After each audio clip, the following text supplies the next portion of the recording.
Bonjour et bienvenue dans cette nouvelle vidéo sur Cinema 4D. Alors je réponds à quelques questions qui m'ont été posées. Première question qui m'a été posée ici, c'est sur... c'était une question en commentaire, c'est sur ce personnage-là. On m'avait demandé... que je retrouve le message, voilà. Comment faire précisément pour corriger la zone où le jean s'emboîte avec le t-shirt? C'est une question en commentaire. Donc... en effet, ici, quand on regarde à ce niveau, si je fais un petit rendu, voilà, on a le jean et le t-shirt qui se télescopent, enfin ça fait pas beau. Ça c'est dû justement à la modification du maillage avec l'animation, forcément les articulations. Donc ça, comment ça se corrige? Il y a plusieurs méthodes. Alors on peut corriger ça directement dans DaStudio. C'est peut-être ce que je vous conseille de faire parce que en fait, comme ça, quand vous allez importer votre scène dans Cinema 4D, vous n'aurez pas le problème. Mais bon, dans DaStudio, je ne sais pas comment ça se corrige. C'est-à-dire que c'est une version 4.5, je l'ai très peu utilisée. J'ai utilisé la version précédente jusqu'ici. Et puis, généralement, je fais très peu d'animation de DaStudio. Je préfère utiliser directement Cinema 4D. Alors forcément, je peux pas trop donner de méthode pour DaStudio. Pour Cinema 4D par contre, ici on a le personnage.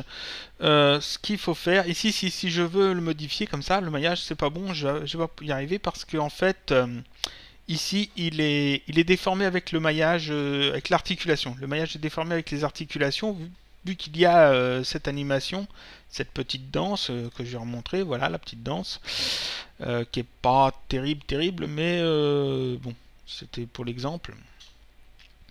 Donc ici, le maillage est déformé, je ne peux pas travailler dessus facilement. Je vais donc ici dans ma hiérarchie d'objets, mon gestionnaire d'objets, je peux sélectionner, je peux ouvrir ici ces trois éléments-là, et ici j'ai des éléments peau.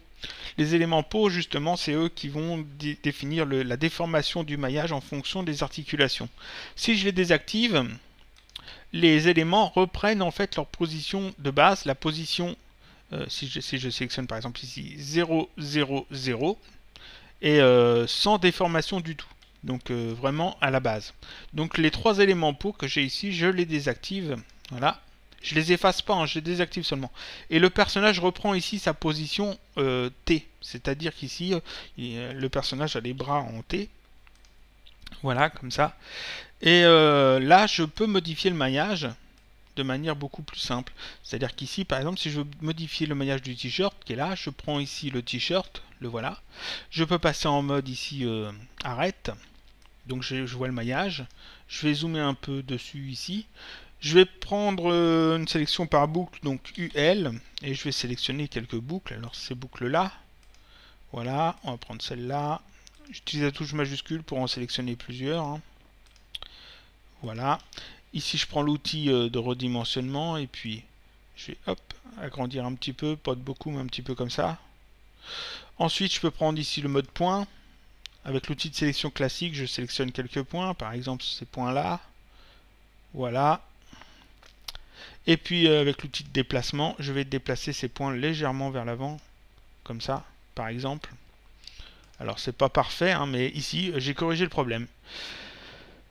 Par contre, ici, j'ai corrigé le problème dans cette position, la position T. Mais une fois que je réactive en fait ici les divers éléments peau, ce que je vais faire, donc je réactive, hop, les maillages vont se recoller en fait sur l'articulation. Donc voilà, le jean et le personnage. Là, je vais zoomer un peu sur le personnage. Et on peut voir que c'est pas parfait. Voilà, ici c'est pas parfait du tout. Parce qu'en fait, le maillage est déformé vu que le personnage est animé. C'est-à-dire que le personnage ne reste pas immobile, il bouge. Donc forcément, tous les vêtements, tout ça, bouge aussi. Donc ça, c'est pas pratique, c'est pas facile à faire. Il faut prévoir un petit peu plus. La solution, elle existe. Il y en a au moins deux. Même je dirais trois. La première, donc, c'est de modifier directement dans DaStudio. Bon, seulement ça je peux pas l'expliquer, je sais pas faire. La deuxième serait d'utiliser un tag de tissu sur la texture, pas la texture, sur le t-shirt, mais pour le rendre dynamique. Tag de tissu sur le t-shirt et un tag de collision sur le personnage ou sur le jean, de manière à ce que les deux éléments ne soient pas ne rentrent pas l'un dans l'autre. Seulement, il faut une machine assez puissante parce que là, Cinema 4D va devoir gérer l'animation. En plus, si vous lui ajoutez de la dynamique sur le tissu avec des maillages assez denses, parce que là, je rappelle quand même que en termes de maillage, oui, il y a pas mal de lignes. Hein. Là, le jean, il y en a pas mal aussi. Et puis le personnage, il y en a aussi beaucoup. Donc, Cinema 4D va avoir à gérer pas mal de choses. Si vous n'avez pas la machine qui suit, vous risquez de planter votre Cinema 4D, je pense. Donc on va pas faire ça. Il y a une troisième méthode que je conseillerais peut-être plutôt, ce serait d'utiliser le morphing. C'est-à-dire qu'ici le t-shirt, je vais remettre le personnage en position T, voilà. Et je vais zoomer sur le t-shirt, voilà. Le t-shirt ici, il a une position, il a un maillage statique, un maillage défini, une position de base. On peut tout à fait ajouter ici, clic droit sur t-shirt, propriété personnage, morphing de pose. J'ajoute un tag morphing de pose. Et ici, on peut définir en fait, avec ça, si je me trompe pas, voilà c'est ça, on peut modifier différentes poses. C'est-à-dire dire, je reviens en arrière, voilà, dire à tel moment le t-shirt a ce maillage là, les points sont mis comme ça, et puis à un autre moment on ajoute une pause, voilà, on ajoute une pause, on sélectionne cette pause, et puis on va par exemple, je vais par exemple modifier ces points là, je vais les mettre plus sur le côté, je vais les agrandir carrément, voilà. Bon là je vais quand même faire, je vais carrément exagérer, hein. Ça c'est ridicule mais c'est pas grave. On les met comme ça par exemple. Et donc ici, on peut ensuite jouer avec, que j'y arrive. Je me suis trompé, non. Oui, j'ai dû me tromper quelque part. Oui, voilà, je me suis trompé, c'est pas grave.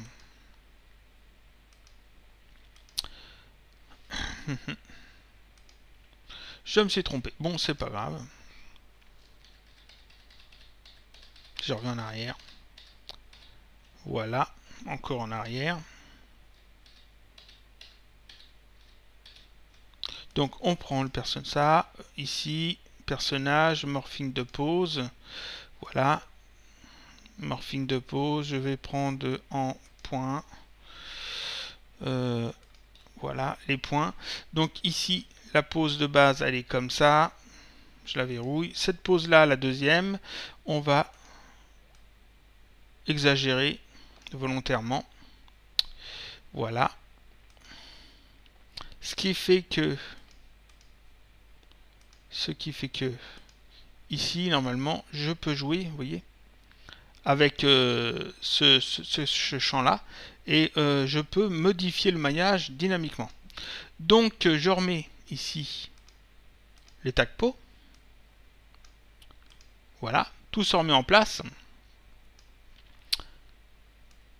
Ici, le maillage me plaît pas à la frame temps, je peux le modifier légèrement. Alors là, forcément, j'ai fait très mal le truc. Il faut que ce soit beaucoup plus doux que ça. Hein. Alors là, on pourrait le mettre comme ça. Et puis, j'avance un peu dans l'animation. Et puis, je sais qu'à un moment donné, il faut que le t-shirt soit plus serré. Alors, à ce moment-là, je remets une clé et puis je remets ça plus serré comme ça. Et si au contraire, il faut que ce soit plus large, bah, je remets plus large. Et comme ça, vous voyez, je peux jouer dynamiquement en fait avec le maillage, avec ce tag de morphing ici. Ce tag de morphing, je l'expliquerai mieux dans une autre vidéo bien plus tard parce que pour l'instant c'est des tutoriels sur la modélisation que je suis en train de faire, mais j'expliquerai ça bien plus tard quand on arrivera sans doute à l'animation des visages ou ce genre de choses.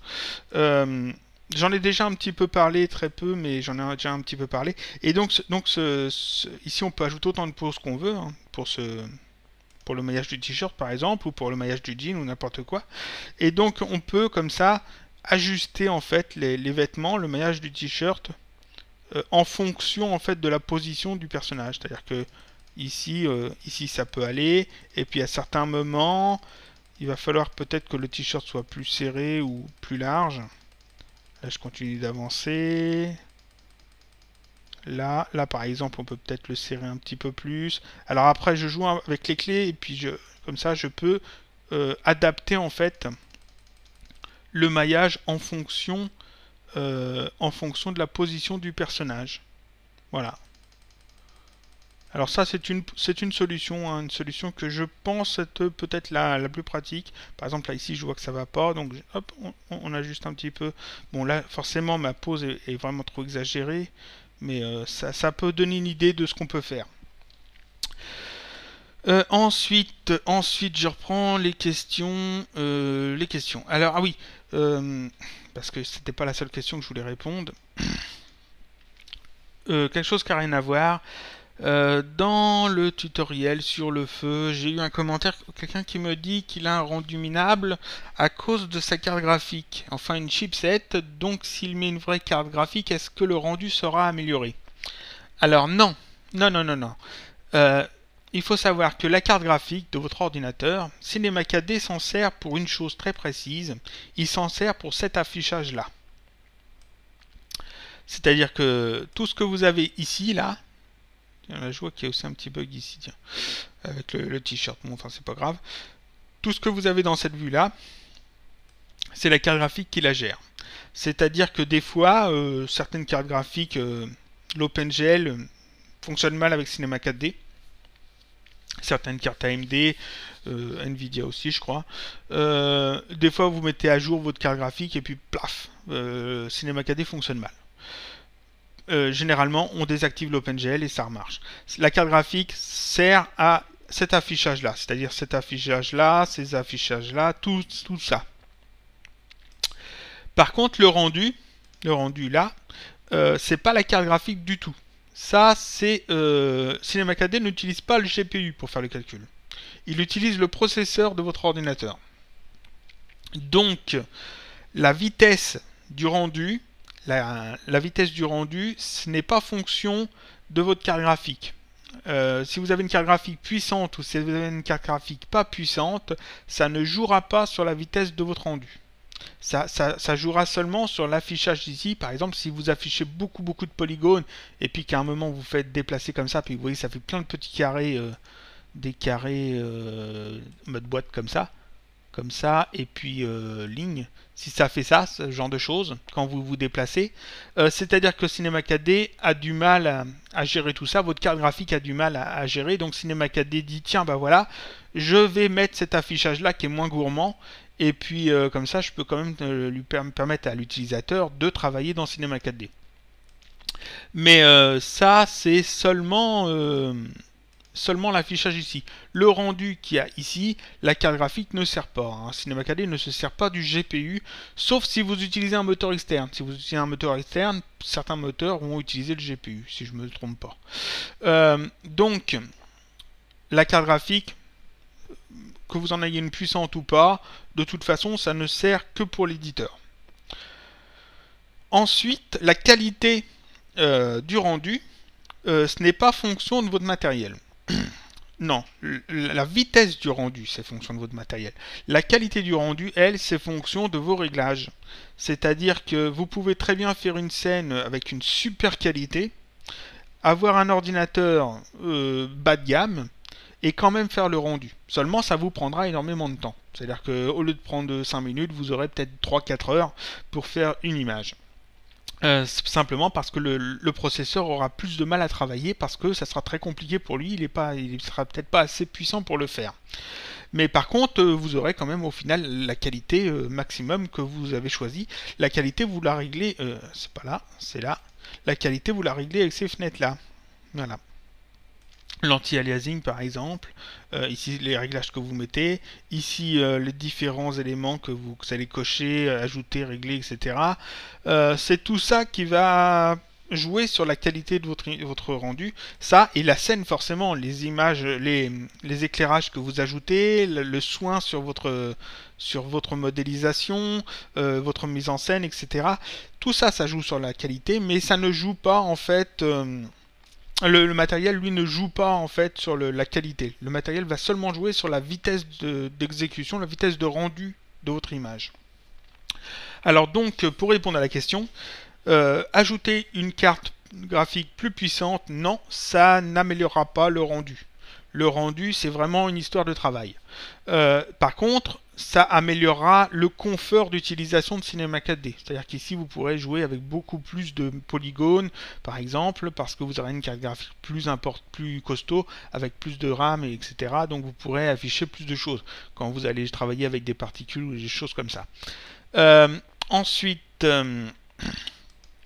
pour avoir un rendu rapide, il faut un processeur rapide, vu que c'est le processeur qui fait le rendu, qui sert pour faire le rendu de l'image. Vraiment le processeur.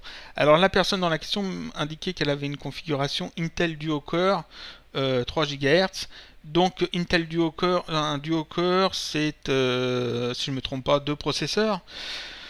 Je suis pas trop au courant de tout ça. Je suis pas trop l'actualité des processeurs, mais je pense que c'est 2 et 2, bah, c'est peu forcément. Moi je conseille au moins un Core i5 hein, pour travailler bien. Le Core i7 c'est quand même mieux, puis un Core i7 assez costaud, un récent. Et si vous pouvez avoir plus, hein, forcément c'est mieux. Donc plus vous avez de processeurs, plus vous avez de cœur dans votre processeur, plus ça ira vite forcément. Ça c'est clair. Ici, moi... ah oui, une question, une chose qu'on me demande souvent, quand on fait le rendu, alors forcément là, est-ce que on va les voir?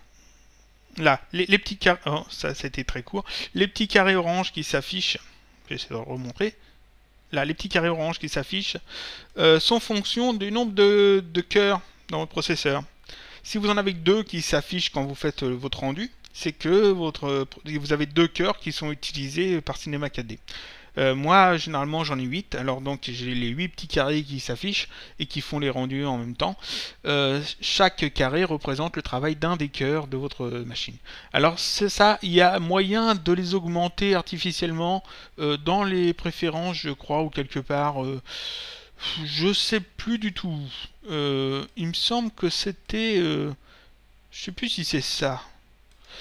Ici, ça, c'est la largeur, justement, des carrés, je crois. Mais je sais plus. Je sais qu'on peut les augmenter jusqu'à 256, il me semble, artificiellement. Mais ça va pas plus vite. Vraiment, c'est plus vous avez de cœur, plus vous aurez de petits carrés qui s'affichent au moment du rendu, et plus vous verrez que votre processeur travaille et que ça ira plus vite. Donc vraiment, la qualité du rendu, c'est en fonction de vos réglages. La vitesse du rendu, c'est en fonction de votre processeur. Et le confort de travail dans l'éditeur, c'est en fonction de votre carte graphique. Voilà. Et la RAM de l'ordinateur permet simplement au processeur de traiter plus vite l'information et de charger des scènes plus grosses. Mais 8 Go, c'est très bien. Ensuite, les autres questions. Alors, qu'est-ce que j'avais d'autres questions? Ah oui, une question qu'on m'a posée. Alors, dans DA Studio, la personne m'expliquait en message privé, dans DA Studio, quand il fait son rendu de ce personnage-là, les cheveux, les textures, tout ça sont mieux que dans Cinema 4D. Oui, évidemment, c'est parce que ici, moi, les textures, j'ai tout mis de base. Là, j'ai fait les petites modifications pour montrer. Quand on exporte le fichier de DA Studio à Cinema 4D en fichier FBX, DA Studio crée un dossier. Alors je vais remontrer les fichiers. Voilà. J'avais créé ici fixe cheveux cristal danse.fbx la dernière fois. Et donc Cinema 4D m'a aussi créé ce dossier là et ce dossier là. Voilà, ces deux dossiers là. Ici, fixe cheveux cristal danse image, je l'ouvre. Dedans, j'ai les images des textures. Et on peut voir qu'en fait, ici, il y a des images un petit peu particulières, toutes celles-là. Alors, on a l'image de l'œil ici. Ici, on a la peau du personnage. Je vais l'ouvrir. Voilà. Voilà la peau du personnage dépliée façon body paint. Hein, c'est un dépliage UV. Ici, on a le visage. Voilà. textures qu'on peut retoucher, hein, forcément. Et puis là, on a ce genre de choses. Et ça, vous savez peut-être pas à quoi ça sert. Ça, pareil. Et ça, pareil. Puis les autres, c'est pareil. Donc tout ça, ce sont des petites textures qu'il faut ajouter dans les matériaux. C'est-à-dire qu'ici, je fais mon rendu. Et vous pouvez voir qu'ici, les bouts des cheveux sont estompés. Ici, le sourcil, il n'est pas uni. Il est effectivement aussi travaillé. Voilà. Voilà. Et ici, les poils dans les oreilles, pareil. Il y a un petit effet. C'est simplement parce que j'ai rajouté ces images-là. Ici, par exemple, je prends les cheveux. Quand j'ai expliqué dans le tutoriel comment l'importer, j'avais tout retiré ici, y compris l'alpha, j'avais laissé que la couleur. Si je laisse que la couleur, et que je fais le rendu, ici on voit que les bouts des mèches des cheveux sont bien définis. Il n'y a pas d'effet de... ça s'estompe pas. Il n'y a pas d'effet où on a l'impression que c'est un peu plus des cheveux. Simplement parce que j'avais décoché l'alpha. Donc ici je recoche l'alpha sur les cheveux. Et dans l'onglet alpha ici, je vais charger... je agrandis un peu la fenêtre. Ici alpha. Ici il me demande une texture et je vais simplement charger cette texture là. Qui est ici dans ce dossier là. Crystal Air, classique, et TR, TR qui veut dire transparence. C'est la transparence justement du cheveu. On le charge ici et quand on fait le rendu, en fait, ici la texture est améliorée, c'est-à-dire qu'il y a un effet de transparence. Pareil pour ici dans les oreilles. Alors ici dans les oreilles, c'est cette texture là, fourrure des oreilles. Ici base, j'avais laissé que couleur de cocher. En fait, il faut aussi cocher ici alpha et dans alpha, ici on indique cette texture qui est ici, cristal, transparence, tr.jpg. Voilà, qui est en fait une texture en niveau de gris, noir et blanc et gris, qui indique les zones qui doivent être transparentes et celles qui ne doivent pas être transparentes. Donc cette texture-là, je l'ajoute ici, dans la texture, et quand on fait, alors 100, si je fais 100 l'alpha, voilà ce que ça donne dans les oreilles. Voilà. Et si je rajoute l'alpha avec cette texture-là, on obtient ici un effet justement plus de poils. Alors pareil ici pour les sourcils, on reprend la texture des sourcils qui est ici. Voilà, on ajoute ici l'alpha et dans alpha on indique la texture où il y a les sourcils. Alors c'est cette texture-là, on voit bien ici la forme du sourcil. Les sourcils sont donc cette texture-là est donc utilisée pour justement la transparence sur ces sourcils. Qu'est-ce qu'il y avait d'autre? Ici, comme je l'avais dit, il faut rajouter la réflexion. On peut ajouter ici l'environnement et dans l'environnement, on ajoute en fait cette image qui est ici. Réflexion de l'heure, là on peut l'ajouter. Alors je l'ai mis là, mais je suis pas sûr que ce soit dans l'environnement. Enfin bref. Ensuite, qu'est-ce qu'il y a d'autre? Ici, le t-shirt. Le t-shirt, la texture du t-shirt, voilà. Ici, on a donc la couleur et on a un relief ici. Et le relief, bah, c'est cette image-là. Voilà, qui est en niveau de gris. C'est-à-dire que ici, je coche relief et dans l'onglet relief, j'indique cette image. Voilà, ce qui permet justement d'avoir un petit effet de relief très très léger hein, sur le t-shirt. Ensuite, qu'est-ce qu'il y a d'autre? Cette image-là, c'est une réflexion pour les yeux. C'est-à-dire que normalement, je pense qu'il faut prendre ici les yeux. Alors, ces deux éléments-là, en fait, les deux. Il faut ici rajouter de la réflexion, je pense, voilà. Et dans la réflexion, ici, on peut ajouter une texture. Alors, c'est cette texture-là, justement. Bah, elle est déjà mise dedans, alors je la remets dedans. Voilà, comme ça. Alors pareil ici pour la... C'est dans la réflexion en fait qu'il faut mettre ça. C'est pas dans l'environnement. Voilà. Dans la réflexion, c'est ici, cette image-là.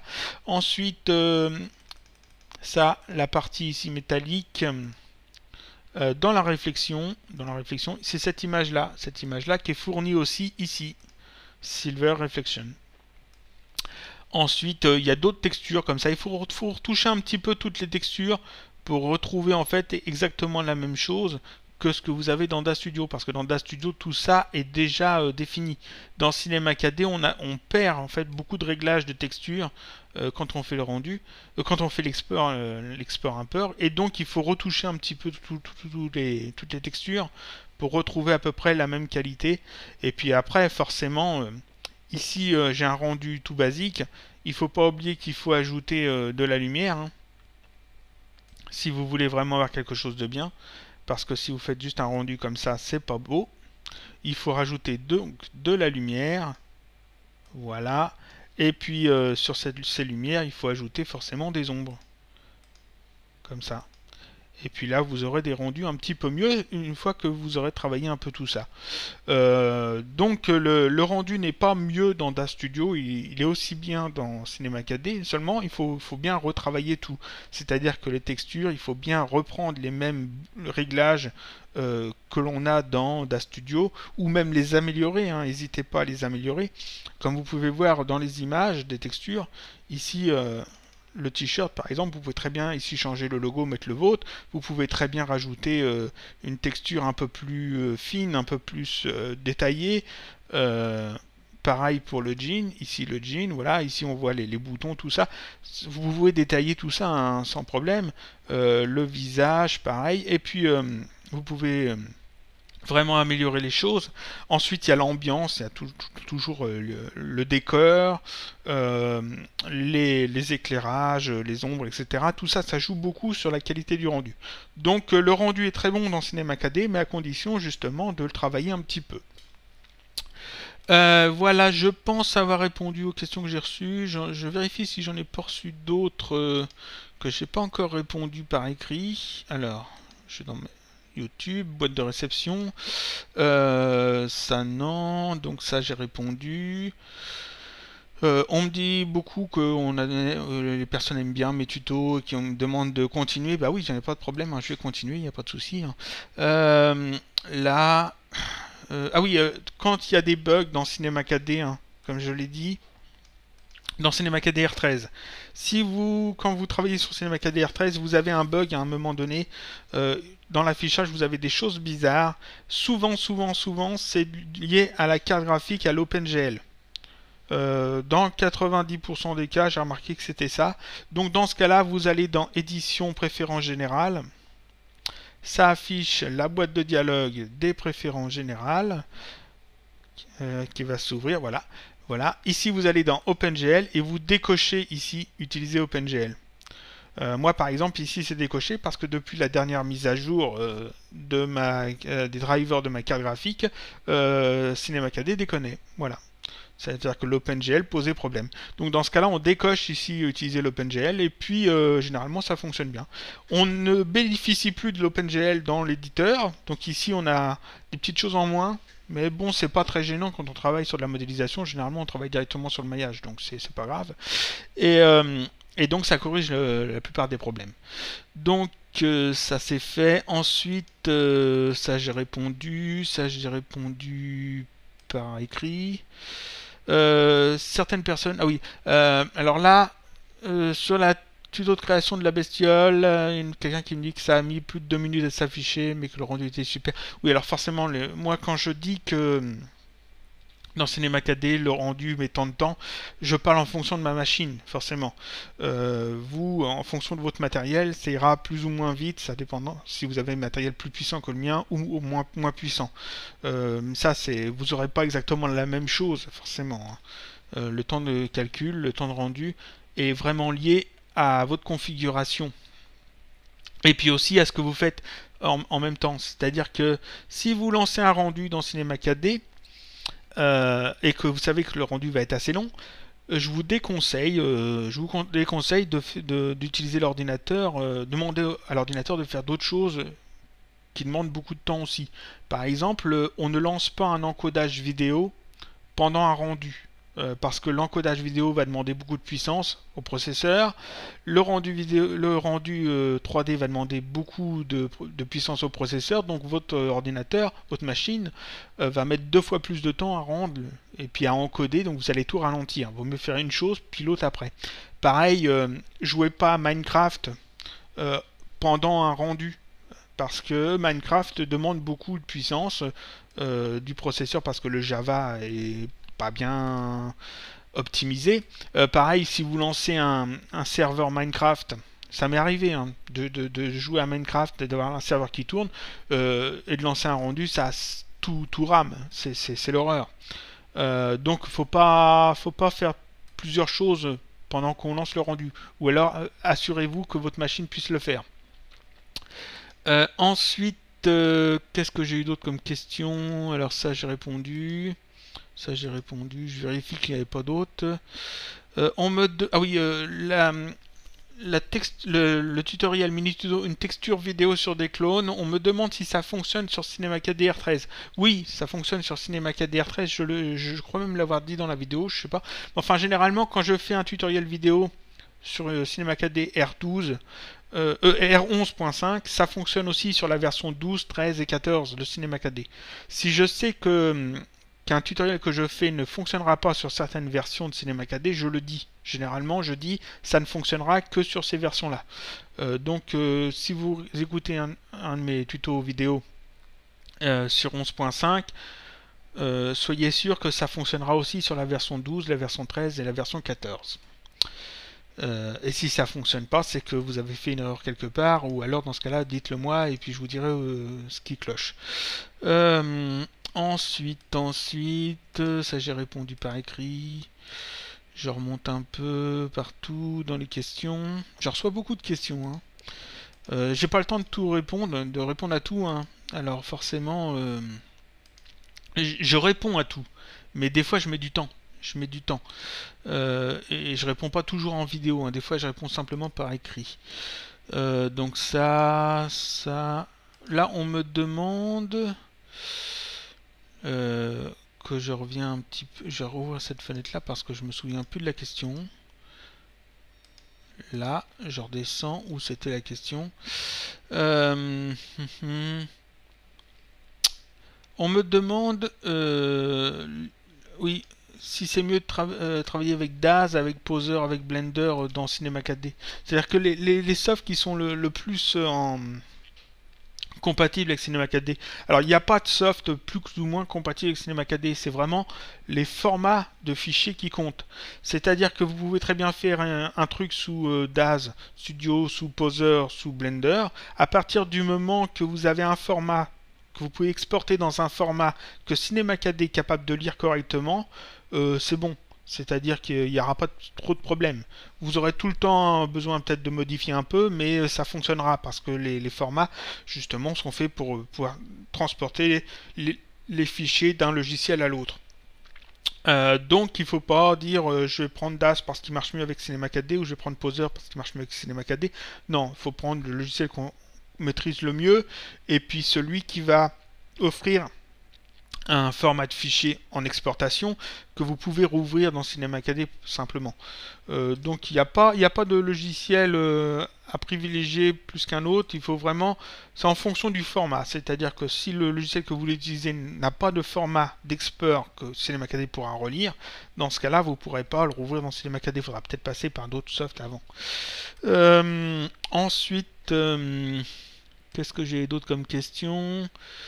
On me dit aussi assez souvent, les gens se plaignent, enfin ils se plaignent que leur matériel n'est pas capable de faire de la 3D de manière efficace. C'est-à-dire beaucoup de gens disent que leur configuration n'est pas assez puissante pour faire de la 3D. Ôtez-vous de la tête cette idée. Même un ordinateur peu puissant peut faire de la 3D. C'est le temps de rendu qui sera long, c'est tout. Mais si vous baissez vos paramètres de rendu, c'est-à-dire qu'au lieu de faire des images de 1080 à 300 frames par seconde, si à la place vous faites par exemple vos animations en 640 par 480 avec 25 images par seconde, ça devient raisonnable. C'est-à-dire que c'est suffisant pour faire des tests, pour essayer des effets.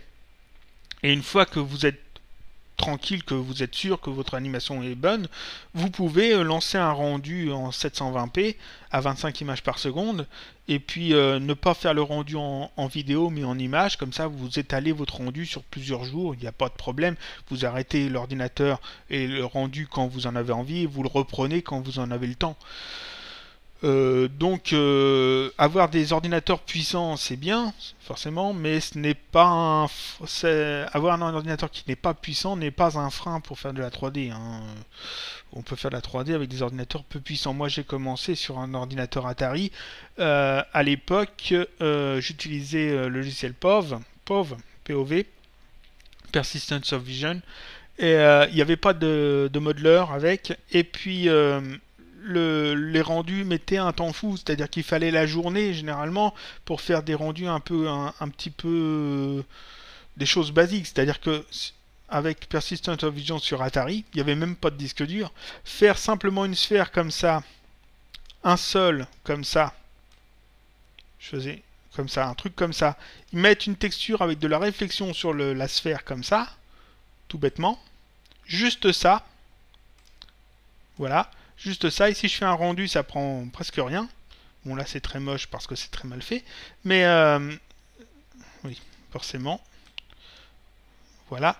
Juste ça, ici ça prend même pas une seconde là. C'est aussitôt là. Quand j'ai commencé, ça il fallait la journée pour faire le calcul, le rendu de ça. Et la journée en tout petit, en 320 par 240. Hein. Et je me plaignais pas. Et donc ici, forcément, les machines ont évolué. On fait des choses beaucoup mieux maintenant, mais il faut pas que la puissance de votre machine soit comment dire, il faut pas que vous vous dites j'ai un ordinateur qui est pas assez puissant donc je peux pas faire de 3D, parce que vraiment c'est faux. On peut faire de la 3D avec des ordinateurs qui sont pas puissants du tout.